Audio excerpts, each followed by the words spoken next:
Hi, Brenda. Another blog, another day. So it's official. We're at the end of the semester.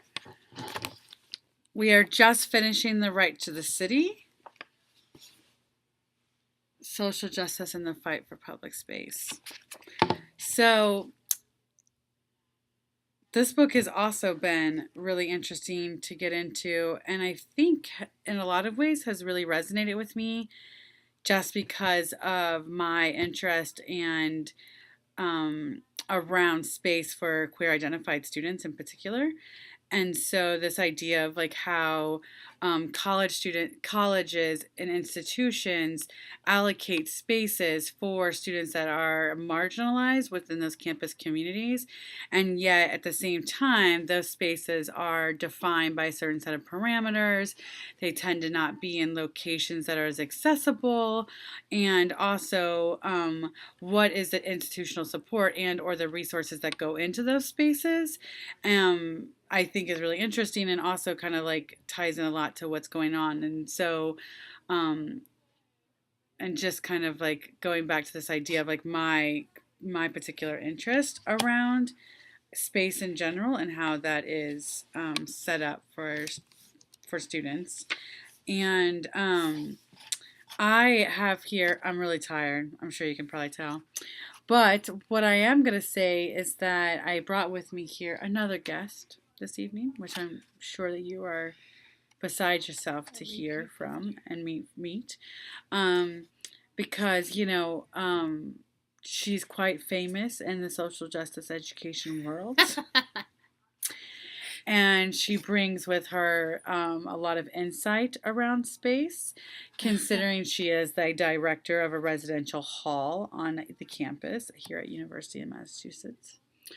And so I'd like to introduce you to Nina Tissey-Gassaway. Say hello to Brenda. Hi, Brenda. Hi, Brenda. I'm sure you want to hear my wonderful voice again. You haven't had enough of me. I just thought it really felt a little full circle, right? Like we started off with an interview with Nina at the beginning of the semester. Why not let's wrap it all up together, right? And so one of the things that I really wanted to talk to you about, and I wanted to tie into this idea of, so this book, The Right to the City, right? So most of this book is really about public space. Who controls public space? Who defines public space? What are the limitations to those spaces? Is space really public? Who has access to it, right? And so one of the things that I thought would be really interesting is to kind of relate it to this idea. Like I said before, my interests in particular are in spaces that are actually designed for marginalized communities.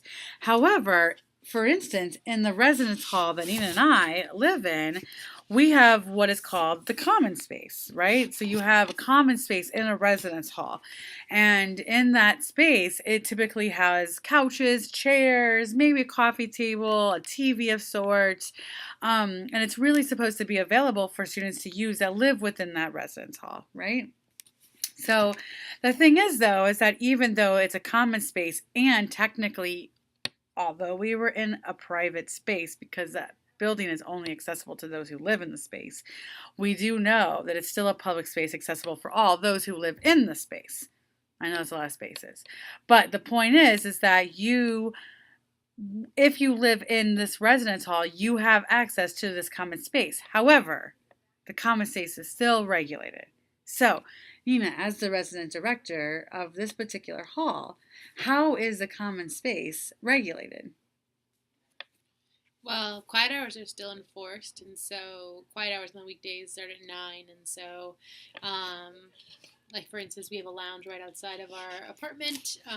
Which can get really loud sometimes. And right now it's about 10:30, and it's pretty late, and so, there's students out there right now, but if they get too loud, then myself or other staff members or other students can let them know that they are being too loud.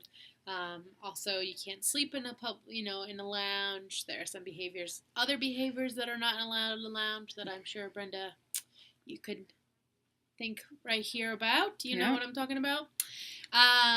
So obviously there are restrictions and limitations to the space.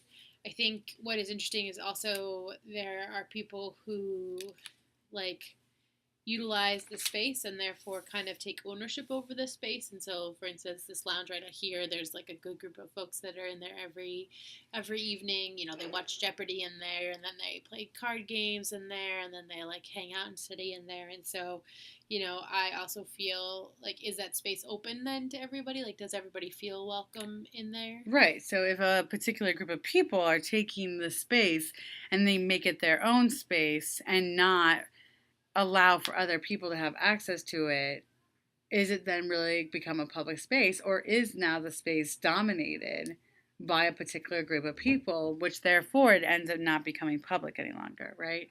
Right. Well, it's still public, but it's not available for like the use that someone else may want it to be for. Right.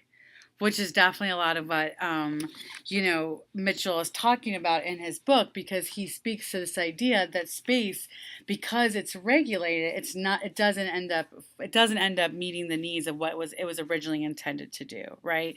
So for instance, a lot of what we've talked about in here is related to the idea of, like, say, a park. Right?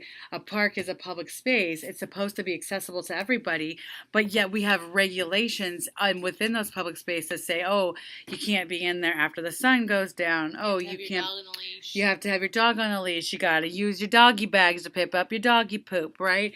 You can't be a transient and sleep in the park. Right. You can't panhandle in the park. You can't sell drugs. You can't have sex in the park, right?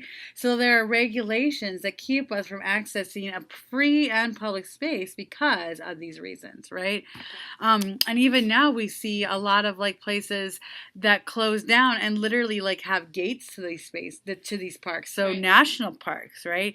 I mean, national federal parks are free parks. They're supposed to be available to the people, yet they are regulated by many regulations. And in fact, like I said, they have gates that kind of lock them from people even being able to access them. Well, I mean, especially like in city parks. Like I remember being in New York City and like the parks there, like there were strict regulations on what time you could no longer be in the park, who could use it, and there were people who were paid to monitor that space and keep it under control and make sure those regulations were still in place. And so definitely like was public, but people were limited in what they were doing.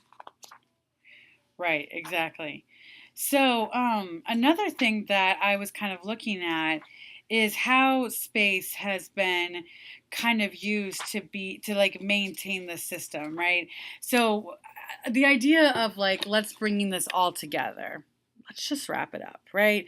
We got to wrap it up. We've got, people like Suzanne Farr, we've got the white racial frame, we've got Takaki, which, by the way, geez Louise, if I could like, whew, that is some heavy shit, Brenda. That's some heavy stuff. And that is like, I was like, I can't. She doesn't mess around.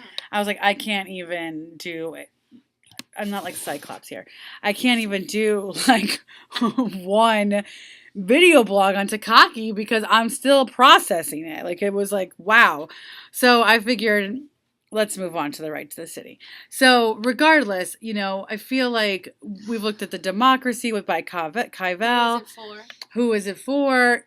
Right, and it's all linked to the same thing. So I love that beautifully you end it with the right to the city, because it really does tie all of these things together and how these systems work, how these tools of oppression are implemented, and how the systems that are like oppressive in general continue to operate. And that we now just do this and also for even our free and public spaces, right? So I just want to say that this has been an awesome semester. Again, I know I'm tired, because I am sure you are tired. But I am so excited to finally be done. But I cannot tell you how great the wealth of knowledge that I have gotten from this semester and all of these readings. And most importantly, just to really be able to understand the ways in which I operate in these systems, and continue to think about how, as a social justice educator, I can always be reflecting on my practice and how I become a better social justice educator, but also a more authentic social justice educator, because I understand like really what is going on. And so I thank you for that. So without further ado, Brenda, the semester is over. Thank you.